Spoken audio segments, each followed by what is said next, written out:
Hello, this is Hermilia B. Gratuito. Our lesson is to differentiate goals from objectives.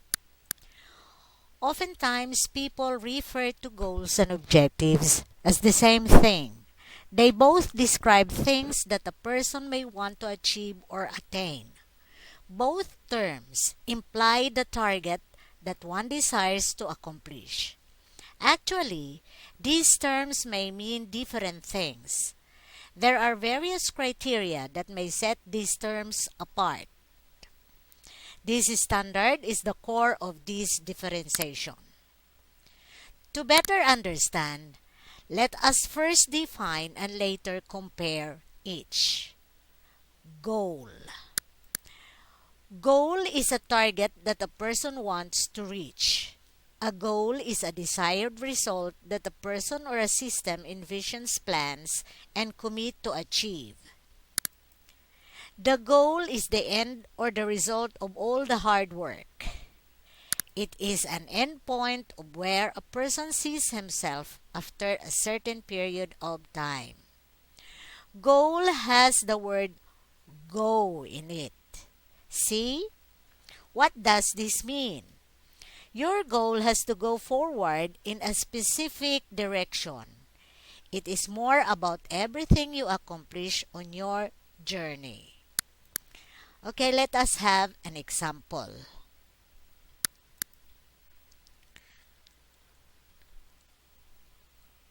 I want to become a better student. If you can see, this is general and broad in nature and lacks specifics. Goals, unfortunately, has no set of in which to measure the accomplishment. You may feel that you are closer, but in reality, you can never say for sure that you have definitively achieved them. So, this is where objectives comes in. Objectives are means to goal. It further defines goal. Objectives are specific targets within the general goal. They are the efforts or actions intended to attain or accomplish the goals. Objectives are time related to achieve a certain task. These are based on facts rather than feelings or opinions. These are concrete actions that are perceived through the senses. This is why objectives has the word object in it. See? Object. Objects are concrete. They are something that you can hold in your hand. It can be tangible. Objectives are concrete attainments that can be achieved by following a certain number of steps. First, what the person wants to do. Second, the time frame. These are clearly outlined with timelines required. And third, the resources like budgets, what one plans to use. Okay, let us have an example.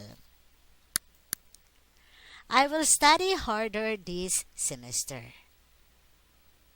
It can answer the question, what would I want to do? I will study. The phrase this semester is the time frame. Study harder is the plan. Now, let us compare the two through their attributes, qualities, or characteristics. First of all, let us compare goals and objectives in their scope. Goal is broad in scope, while objective is narrow. Goals are broader than objectives in the sense that goals are general intentions and are not specific enough to be measured. With a goal, there is no pressure to be specific. It is, in fact, open-ended.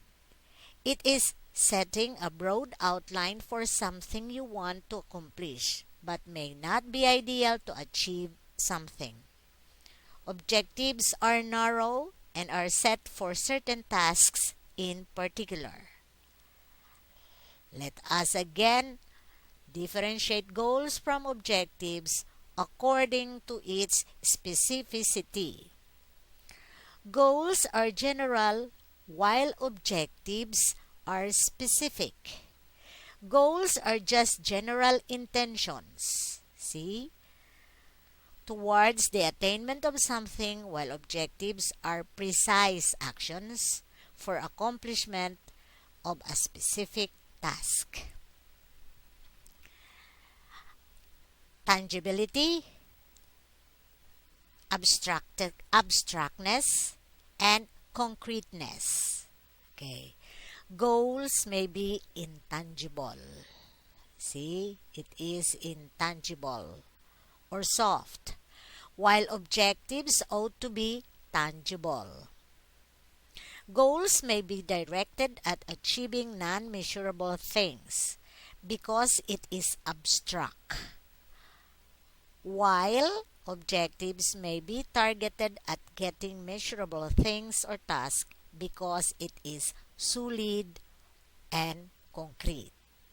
Okay, let us compare its size. Since goal is broad, it is large in size. Objectives, on the other hand, are divided into chunks, smaller and specific. Let us compare goals and objective according to which part of the process. Okay. Goal is the whole, the result, the end of your wishes.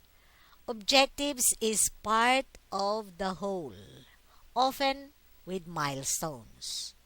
Objectives are the means to the end and ends in themselves. How about differences in time frame? Both have a certain time frame. Goals usually have a longer time frame. See? Longer time frame than objectives. Objectives are usually precise targets set for a shorter term.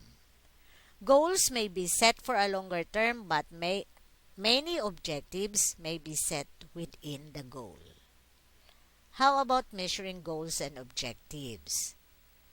Goals may not be measured or may be measured, but it is actually difficult. In most cases, objectives are measurable. It can be easily validated. Okay. Let us analyze the example given above according to the table of comparison preceding this page. Okay, goal. The example is, I want to become a better student. What is the scope? Broad. What is the intention? General. Can it be felt by the senses? Can it answer the question how? No, it is abstract. It is not specific. It does not display real action. No action here. Can it be easily measured? No, because it is large in scope. It doesn't have time frame. You do not know when had it started, nor when had it ended. See? No time frame. No in a month, in a year, in a week. No like that. Okay. Let us have the example for objectives. I will study harder this semester. What is the scope? It is narrow because it limits to studying only. Study only. What is the intention? It is precise and specific. It says, study harder. This is the plan. Study harder. This is the intention. Okay. Can it be felt by the senses? Yes. It is tangible, concrete, and solid. You know, studying requires effort to acquire knowledge.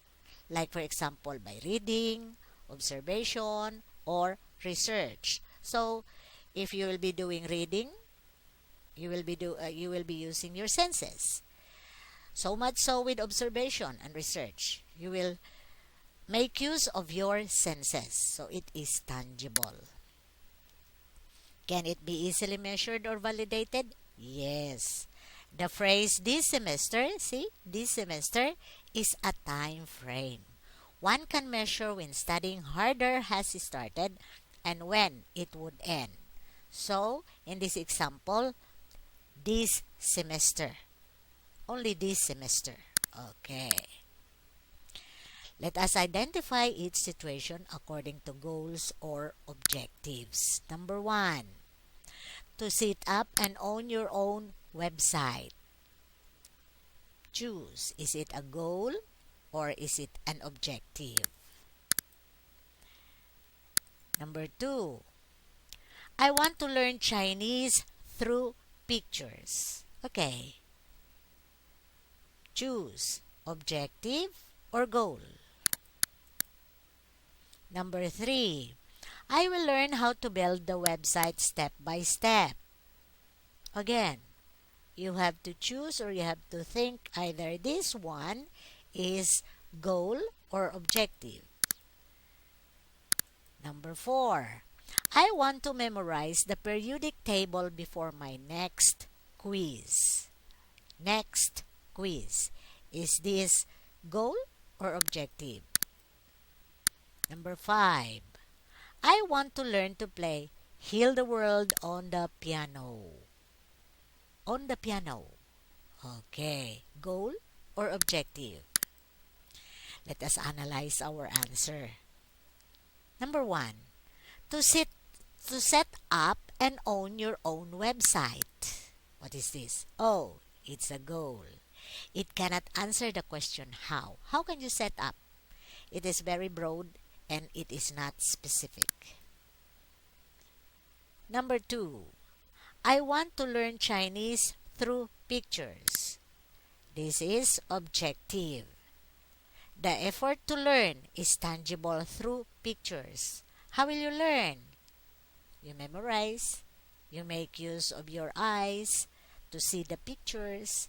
That is making use of your senses. So, it belongs to objectives. Number 3, I will learn how to build the website step by step. This is objective. Why? Because step by step is a process which is achievable or attainable. Remember, objective is by chunks. So, step by step is by chunks, smaller. Number 4, I want to memorize the periodic table before my next quiz. This is objective. The phrase next quiz is time-bounded. Next quiz only. Number 5, I want to learn to play Heal the World on the piano. Oh, again, this is objective. It can answer the question, on where can you play the song Heal the World on the piano? Thank you, and this is Hermilia Bigat Trito. See you on the next lesson.